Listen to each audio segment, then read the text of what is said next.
I am really shocked by the way some unpatriotic Nigerians have gone on social media, misrepresenting IshowSpeed's visit to Nigeria and using it to project a negative image of their very own country, while attempting to spoil what was a good narrative of a very successful visit. First of all, IshowSpeed never said or implied that Nigeria is smelly.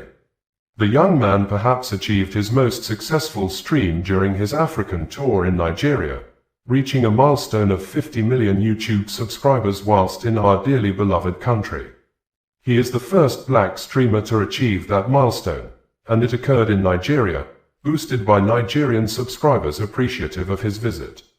What these few unpatriotic Nigerians, who have a grudge against their own country, fed by a separatist agenda, have done is take a screenshot of a particular stream where Mr. Darren Jason Watkins Jr. made a face for a few seconds, which he often does all over the world, upon citing something interesting and peculiar.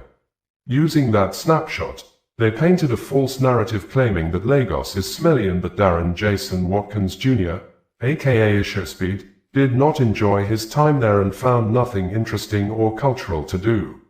Sadly, their claims have gone wildly viral. In fact, as evidenced by his streams and media coverage, IshowSpeed had perhaps the most eventful moments of his Speed Does Africa tour in Nigeria, which is why he chose to spend his 21st birthday in our country. He drew his biggest crowds here and was so impressed by that he testified about it. He had gastronomical and cultural experiences, including visiting Freedom Park and eating the world-famous Nigerian jollof rice, which he raved about. Thereafter, he had a belated Dirty December moment by interacting with street dancers in a carnival-like manner, and had intermittent encounters and conversations with street performers, including a man whose physical strength he celebrated after attempting and failing to match his iron-bending skills. IshowSpeed also enjoyed Nigerian couture when he got to wear the special Nigerian hat, known as a fila, made in Nigeria entirely from made-in-Nigeria fabric. Something that I have been promoting worldwide. His decision to blend in culturally with Nigerians through fashion made him so excited that he asked street vendors and onlookers whether he looked Nigerian.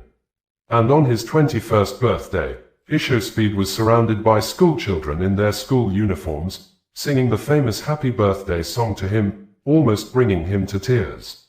At Freedom Park, IshowSpeed interacted with various Lagos street performers, who taught the quick learner Abubakar Malami, a former Minister of Justice and Attorney General of the Federation who was in office from November 2015 till May 2023 when the then President Muhammadu Buhari completed his 8 years tenure in office, under which courts of competent jurisdiction granted several detained Nigerians bail, but the Buhari government refused to release them and even rearrested some of them after they had perfected their bail conditions. The then Minister of Justice, Abubakar Malami, who was saddled with the responsibility of protecting citizens' rights, came out openly and apparently justified the violations of court orders by the then Buhari-led government, and during the administration of President Muhammadu Buhari, Abubakar Malami frequently defended the actions of the government's refusal to obey court's orders of bail granted to high-profile individuals by asserting that national security and public interest superseded individual rights.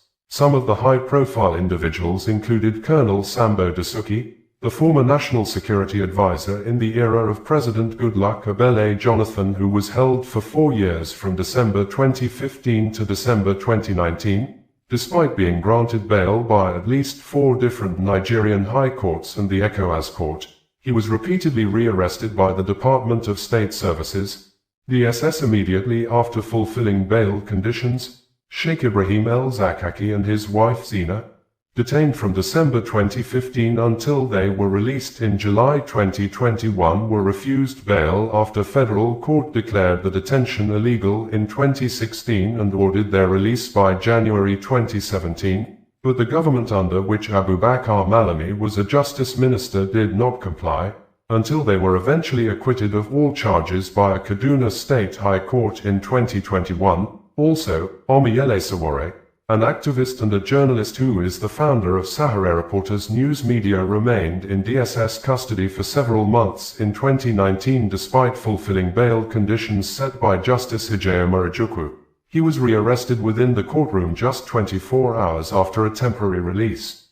Nnamdi Kanu, the convicted and jailed indigenous people of Biafra, IPOB leader, was refused bail during his initial trial in 2015. President Buhari then publicly stated during a media chat that Kanu, among others, would not be allowed to go on bail due to the nature of their alleged crimes, despite court rulings. In addition, was Navy Captain Dada Labinjo, who was detained by the Nigeria military from September 2018 until at least late 2019. Despite a federal high court order, Nigeria military authority has confirmed the death of 5 soldiers and 1 police officer in an ambush launched by terrorists on Monday at Gidan Wagni area of Zamfara state. The incident may be a reminder of incessant cases of high rates of Nigeria losing its soldiers and other security operatives in ambush, especially as observed as a worsening situation in the year 2025. With the ambush of army barracks and killing of the men of the armed forces of Nigeria, AFN by terrorists in large number began as early as January 2025. It may be recalled that in January 2025, terrorists launched an attack on the 149 Battalion in Malami, Borno State, leading to the killing of over 20 military personnel, including a battalion commander and senior officers. Within the first quarter, a careful review of news reports showed that more than 100 Nigeria soldiers were reportedly killed in the first quarter of 2025 by terrorists, mostly in ambush. In June 2025, terrorists' attacks on 3 army bases in central and northwestern Nigeria resulted in the killing of at least 17 soldiers. And in September 2025, a major ambush on the Baga-Maiduguri road was reported, where at least 40 soldiers were killed and 65 went missing.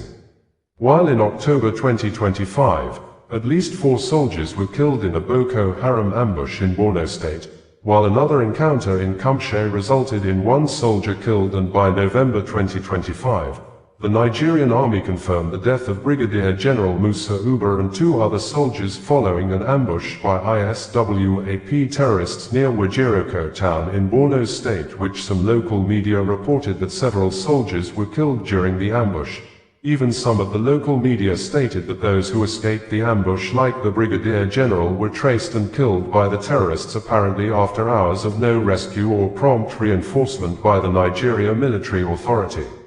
According to Captain David Adewusi, the media information officer of Operation Fansanyama, the 5 soldiers and the police officer were killed while the troops were returning from a successful operation and responding to a distress call of terrorists' attack in a community in Zamfara state. In his words, Captain David Adewusi said, "Troops of Operation Fansanyama, OPFY, Joint Task Force Northwest, have demonstrated exceptional bravery, professionalism, and resilience following a terrorist ambush along the Bingi-Kekan-Waje Gusau Road in Zamfara State on the 19th of January 2026.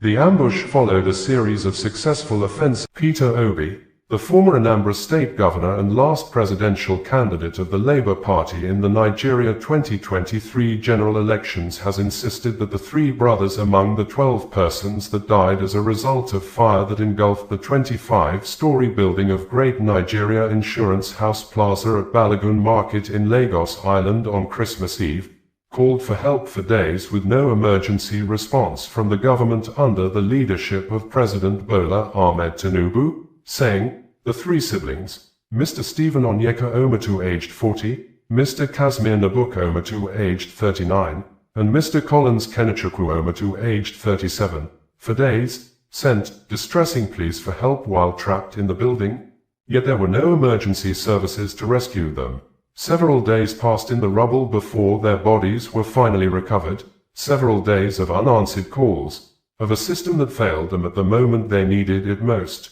Peter Obi made this statement after attending the burial ceremony of the 3 siblings held at Uzokwa community in Ihiala local government area of Anambra State on Wednesday, after Lagos State Government through the Office of the Commissioner for Information and Strategy, Benga Omatu, in a statement issued on January 1, 2026, stated that as soon as the fire alarm was received on the day, the government deployed teams of first responders to the scene, including the Lagos State Fire and Rescue Service, Lagos State Emergency Management Agency, Lagos State Ambulance Services, security agencies, and other emergency and safety units, but this statement from the Lagos state government appears not to be in line with an eyewitness account, a resident who spoke with News Central Television at the scene of the fire incident that a phone call was made across to a fire service in Lagos State, but the fire service demanded 30 million naira's service fee before the fire service would respond to the emergency issue.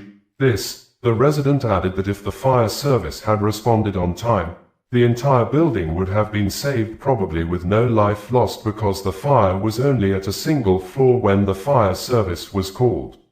According to Punch newspaper, the three siblings died after being trapped inside the burning high-rise building in Lagos, an incident that shocked residents and reignited concerns over fire safety and emergency response in the country.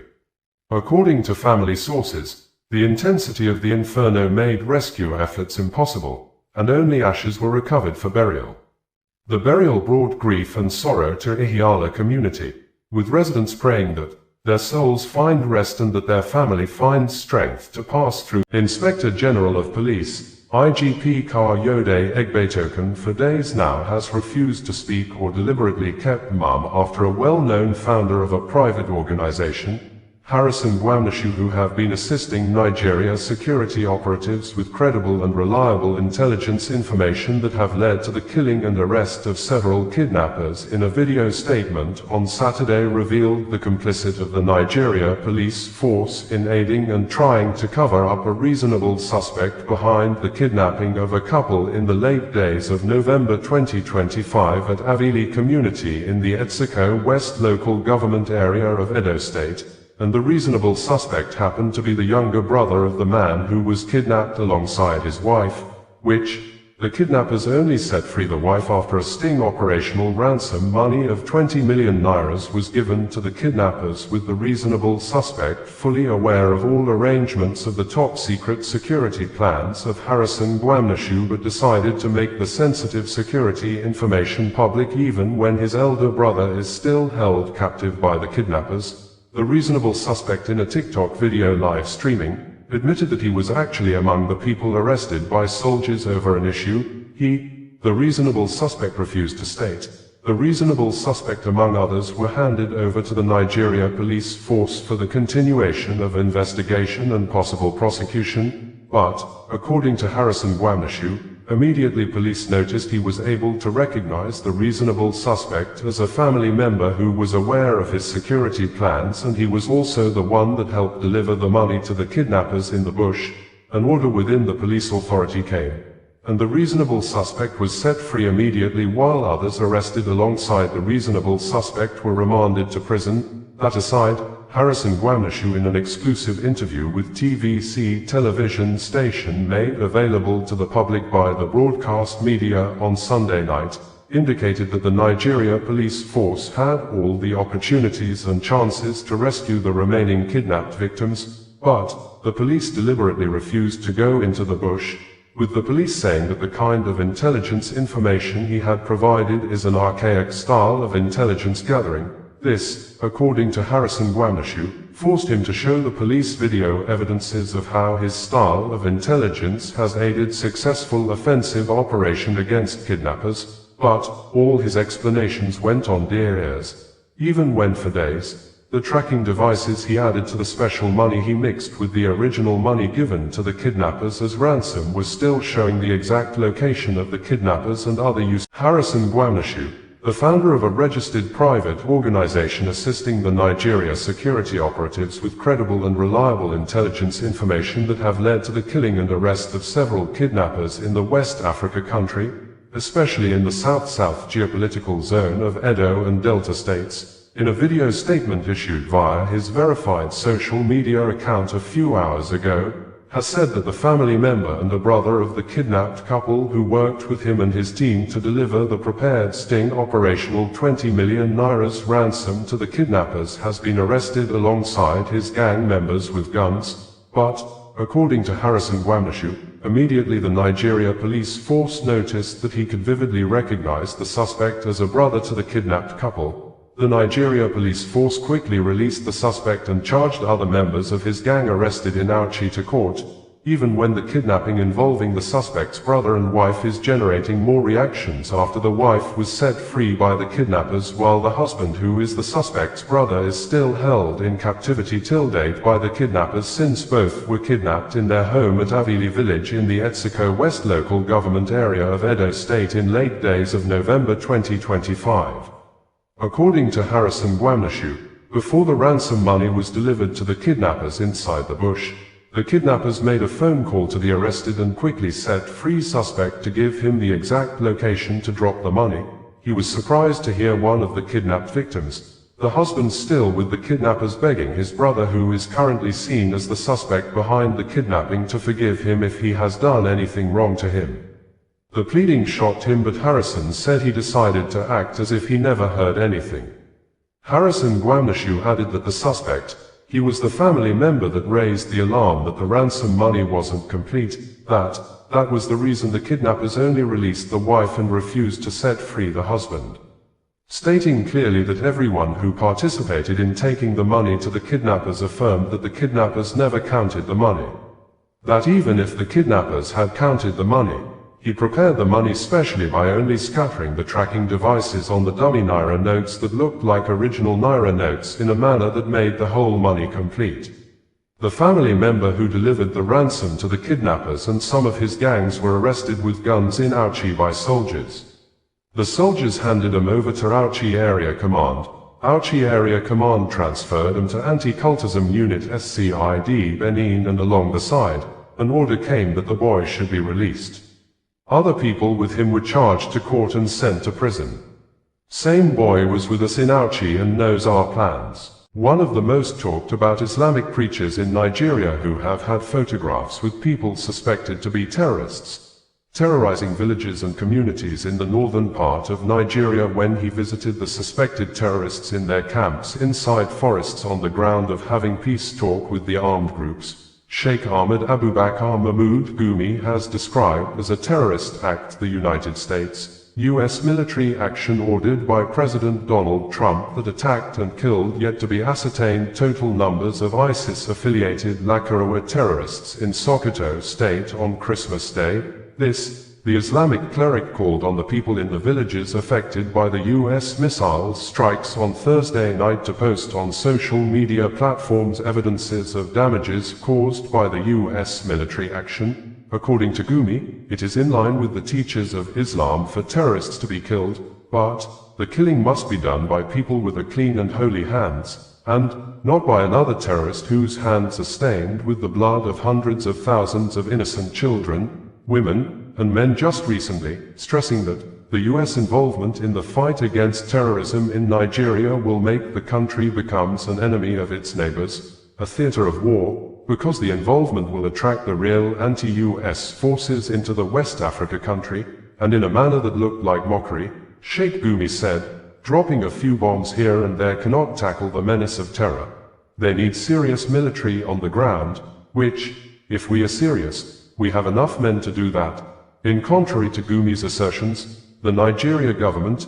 through the office of the Minister of Foreign Affairs, Yusuf Tuga, said it was President Bola Ahmed Tinubu on Thursday that gave the US the approval to carry out the strikes against the terrorists. But the government statement apparently did not go down well with Omiyele Sowore, a human rights activist and the founder of Sahara Reporters News Media, who insisted that it is evident that the strikes were carried out without the genuine authority or informed consent of the weaklings masquerading as government under Asiwaju Bola Ahmed Tinubu, and in a swift reaction to Omiyele Sowore, one of the recently nominated and confirmed ambassador-designate, Reno Omokri, said, "I am afraid I will have to disagree with Mr. Omiyele Sowore, and others like him, who are misinforming the Nigerian public that the recent actions against terrorists are proof that Nigeria lacks sovereignty, Such views are indicative of a lack of awareness of international relations. It is also wrong for Mr. Sowore to call our government and military weak.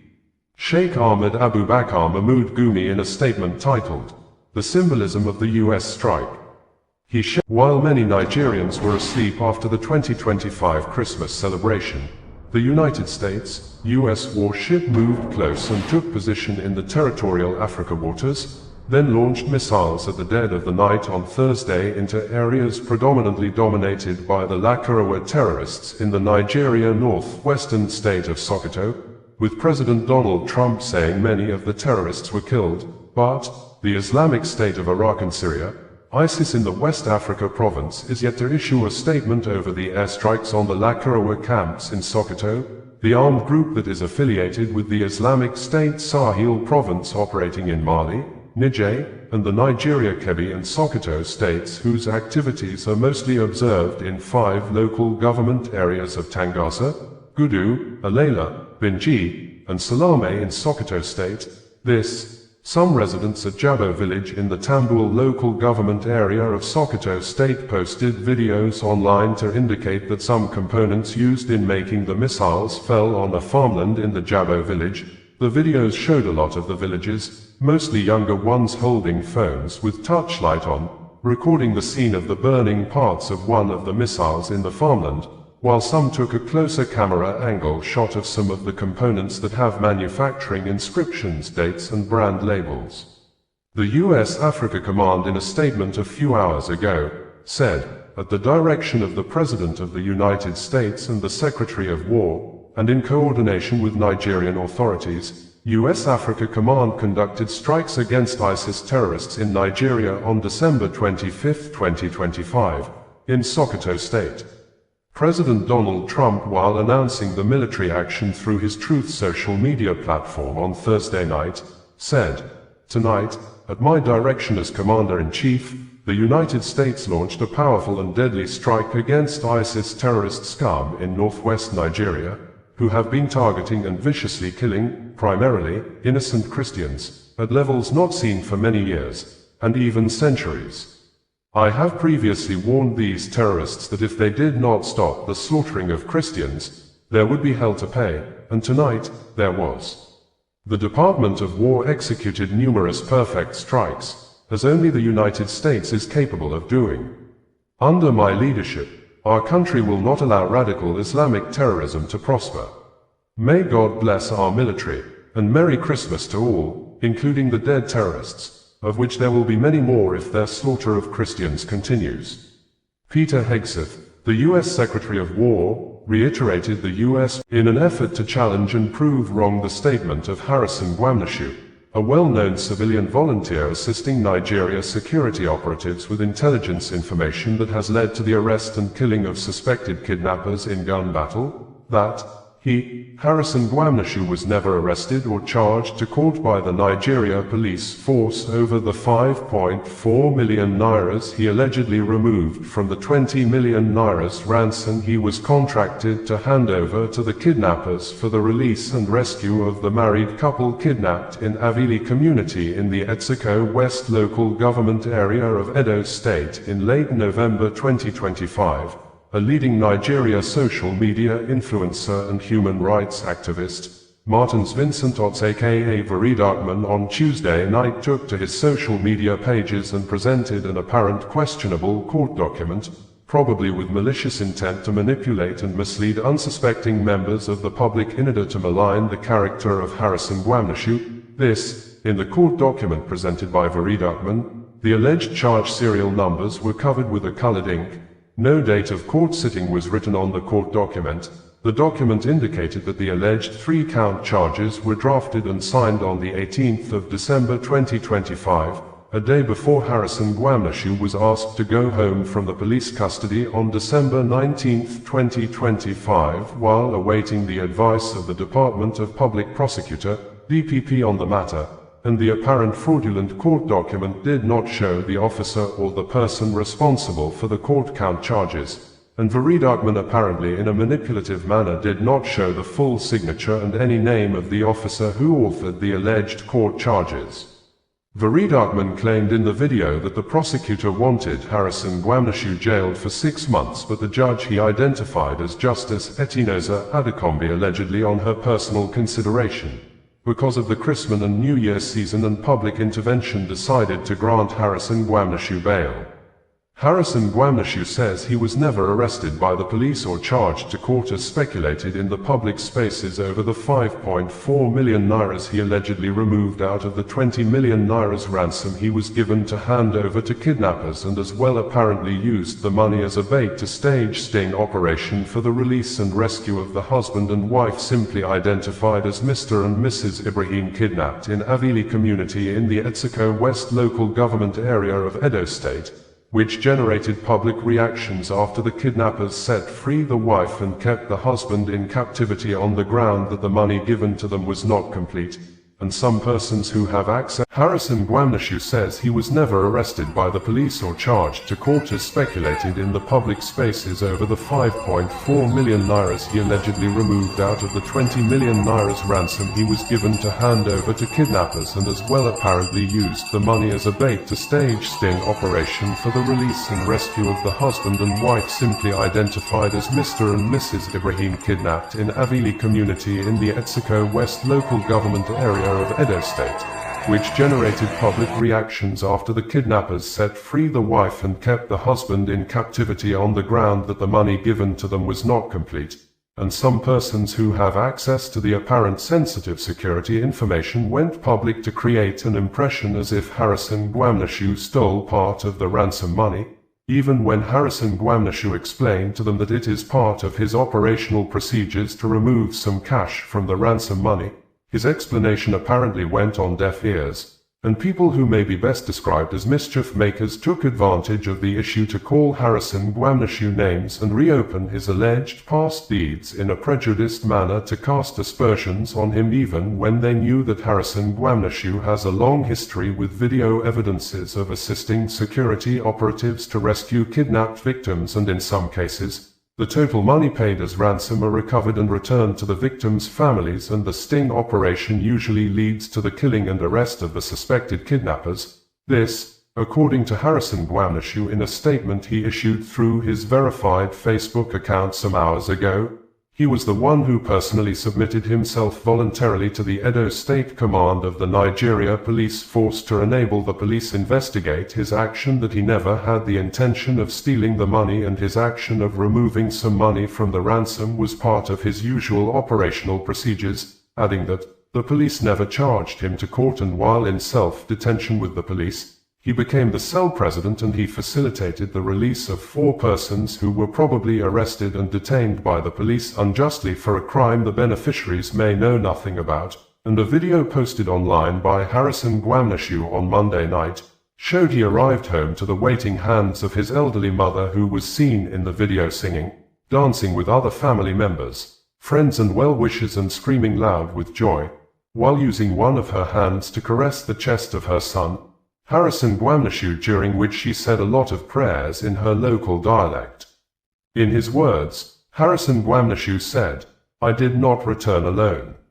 During my time in custody, I became the cell presido, OBJ, and later handed over that responsibility to a young man." Barely 1 month after terrorists invaded the Christian school on November 21, 2025 and kidnapped over 230 school children at the St. Mary Catholic Church School in Papri town in Niger State, the Nigeria government under the leadership of President Bola Ahmed Tinubu has announced the complete release of all the abducted church school children by the terrorists. According to the presidential spokesperson, Bayo Onanuga, the terrorists released the kids based on intelligence-driven operations, but some Nigerians who took to the comment sections of the presidential spokesperson on social media said the government should come out clean and tell the public the truth that it paid money as ransom to the terrorists to secure the freedom of the kids, stressing that terrorists don't release kidnapped victims for free. Bayo Onanuga, the presidential spokesperson, had said in a statement he issued and made available yesterday that the remaining 130 school children abducted by terrorists at St. Mary's Catholic School in Papri, Niger State, on November 21, have now been released. They are expected to arrive in Minna on Monday and rejoin their parents for the Christmas celebration. 100 were released earlier by the terrorists, taking the total of freed students to 230. The freedom of the school children followed a military intelligence-driven operation. Some social media users who are apparently Nigerians took to the comment sections of the presidential spokesperson post both on Facebook and X social media platforms and expressed themselves over the new developments, some of which are presented verbatim below. Rilwan Ibrahim said, "Released not rescued. Kidnappers don't release captives for free. In all thank God for their lives." Femi Adeboye said, "So what happened to their abductors? Were they engaged in, the way they understand, or they were released after monetary negotiation? We thank God for the release of these children. At the same time, what happened to the abductors?" Akinbade Aganbiade said, "Military intelligence-driven operation. As how many bandits did they arrest?" Banki Alash said, "A wheeler-dealer government of no direction will never say the truth. Only God knows how much ransom was paid from the hard-earned resources or borrowed funds of this country. No amount of propaganda or damage control. Nigerians becomes wiser every day with all your antics and they're ready for you come 2027. Ruska Oko said, "Sir, with all due respect, do the terrorists release them unconditionally or your government paid ransom?" Joke Megamixer stated, "The president increasing rates of mass shooting leading to mass murder in South Africa recorded another new figure on Sunday early morning in the Bekkersdal town near the southwestern part of Johannesburg in the Gauteng province when about 12 masked unknown gunmen invaded a public drinking, accommodation and relaxation spot known as Tavern, shooting into the pub and shot people as they sight them on the street while fleeing, leading to the killing of 9 persons as confirmed by the local authority, with additional 10 persons sustaining injuries. This occurred less than 3 weeks when gunmen stormed an illegal drinking establishment also known as Shebeen at a hostel in Salisville, west of Pretoria, wherein 12 people were killed, including a 3-year-old child, a 12-year-old boy, and a 16-year-old girl, and in 2024 alone, 26,232 murder cases representing more than 70 people killed per day in South Africa was reported by the South African Police Service, SAPS, and a non-governmental organization, the Democratic Alliance. BC had stated in its report earlier in the year that between January and March 2025, 5,727 people were murdered, representing an average of 62 people killed per day in 2025 first quarter, and 6,985 attempted murders were recorded, 75 per day. 43,776 assaults with intent to cause grievous bodily harm were reported, representing 475 per day. 10,688 people were raped, 116 per day. 4,571 kidnappings occurred, 49 per day. 11,111 common robberies and 35,374 commercial crimes were reported, representing 504 per day. And as at the time of filing in this report on Monday morning, the South Africa President, Cyril Ramaphosa, is yet to issue statement or announce policy action over the Sunday recent mass murder in the country, just as residents who spoke with local media blamed the attack on illegal miners known by the group name Zama Zamas, and the residents believed the police are in cahoots with the different gangsters terrorizing communities in South Africa. Local residents who spoke with local news media said that the mass murder in Bekkersdal occurred around 1 a.m. early morning night on Sunday, December 21st, with about 12 gunmen in a white van and silver sedan opened fire at the Quinoxalo Tavern in Bekkersdal, southwest of Johannesburg. A resident who spoke with Newsroom bringing you the news in a more digital way.